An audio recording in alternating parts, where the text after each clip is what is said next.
And in the name of God, Father, Son, and Holy Ghost, please be seated. I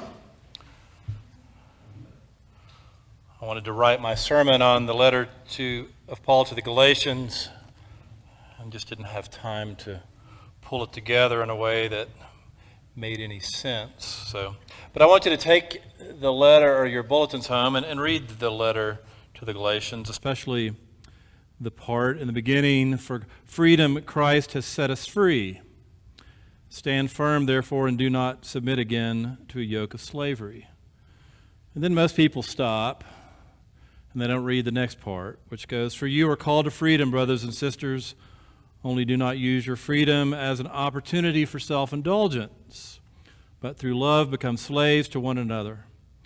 For the whole law is summed up in a single commandment: you shall love your neighbor as yourself."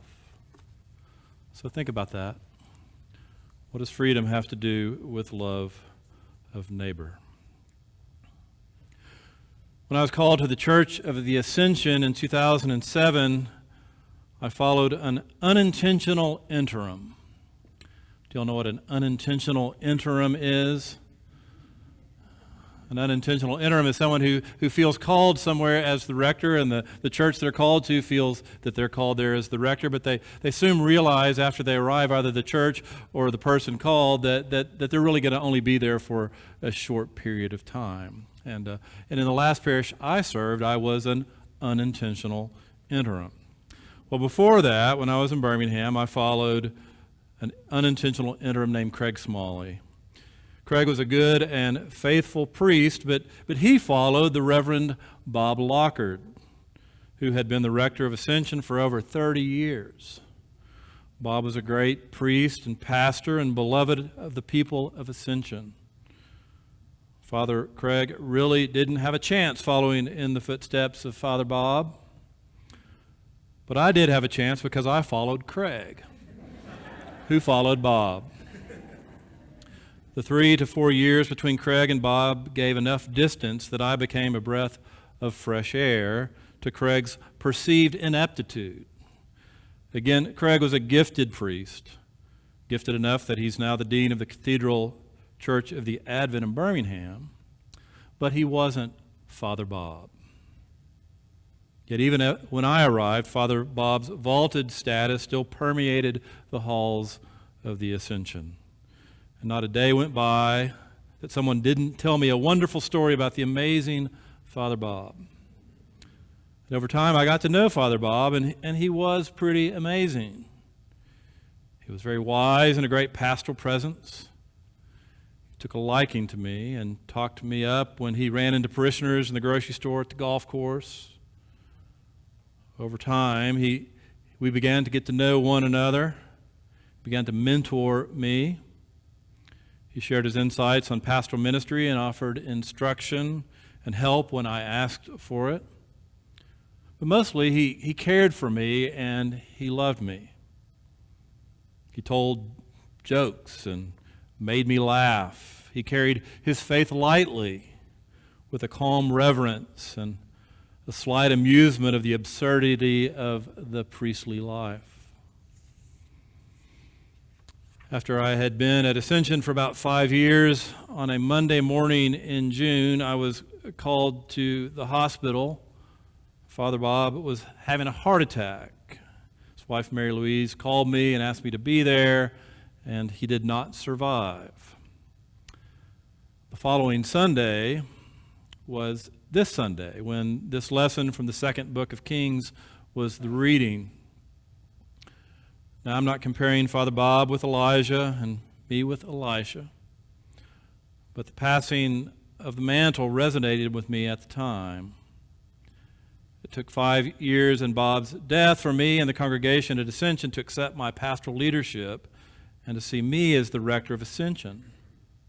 Certainly, I had been doing all of the work of service as pastor and leader, but it took Bob's death and a reading from the Old Testament for me to fully embrace God's call as the pastor of God's people at the Church of the Ascension. Although I don't think Bob saw himself as passing the mantle, he He did give me a great gift by encouraging me and caring for me, which let the people of Ascension know that they would be okay. But now I'm going to pivot, so stay with me. In the gospel lesson, James and John ask Jesus, Lord, do you want us to command fire to come down from heaven and consume them? It is common when we have been wronged to wish ill on those who have wronged us. It seems that I have this feeling almost every day now. The disciples are no different.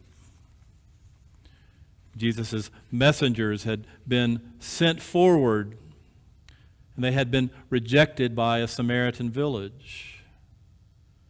And this would not have been unusual. For one, they were taking a shortcut through the Samaritan territory. But even then, to be rejected by a Samaritan village, by Jewish travelers in ancient Samaria, would not have been abnormal. In fact, there was a lot of enmity between the Jewish people and the Samaritans, who also were fearers of God, who believed themselves also to be a people of the covenant.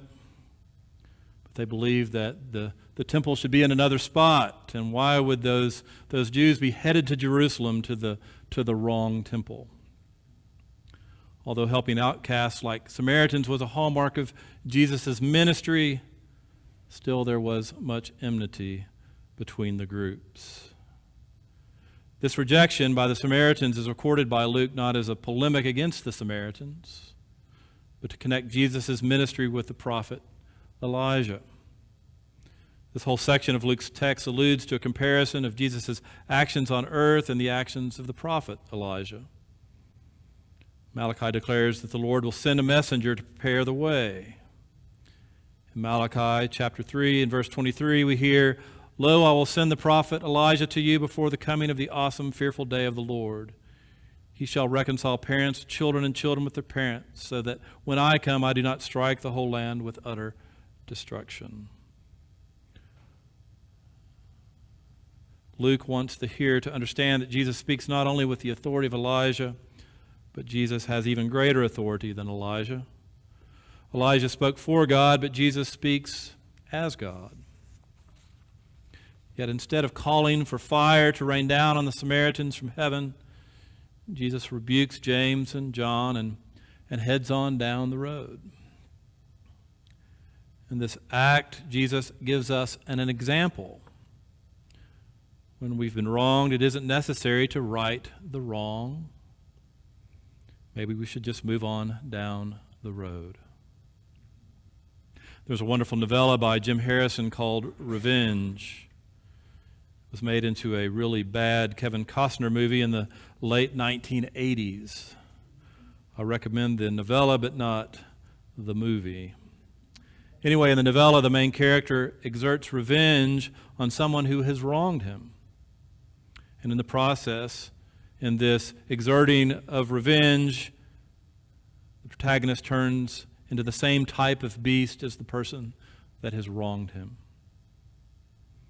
We don't want to become like the people that wrong us. And often the only way to avoid it is to move on down the road. Jesus makes it clear that to be his disciple is going to require new kinds of choices. We can't always do what we want to do, but are required to do what God calls us to do. In the case of the Samaritans, they should have welcomed Jesus and his followers. The Samaritans chose not to welcome them. Though this was offensive and rude, Jesus doesn't use his power to destroy because Jesus came to save.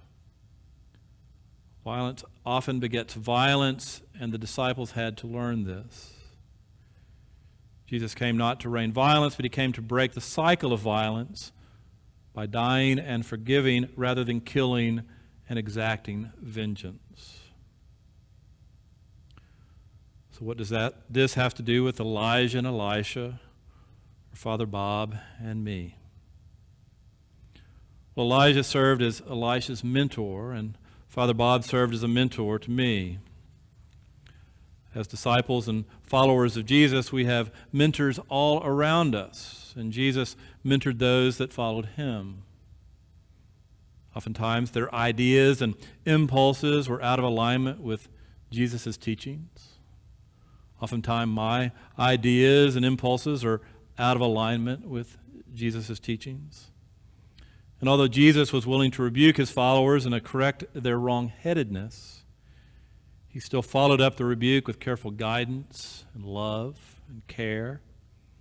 He didn't leave them rudderless, but through encouragement and continued relationship, he guided them to the truth. My hope is you will become mentors to each other, that you will not hoard your knowledge or your love, that you will be willing to pass the mantle of the gospel on to one another. I give thanksgiving this morning for the mentorship of Father Bob and for his willingness to impart his wisdom and love as he helped me to come to love and care for the people of Ascension. Let us not be selfish, but be willing to invest the time and energy necessary to mentor a new generation of disciples to love and serve the people of Grand Junction. Let us pass the mantle of the gospel so the ministry and message of Jesus will continue to be the passion of the people of St. Matthew's Church as we serve a broken but beautiful world. Amen.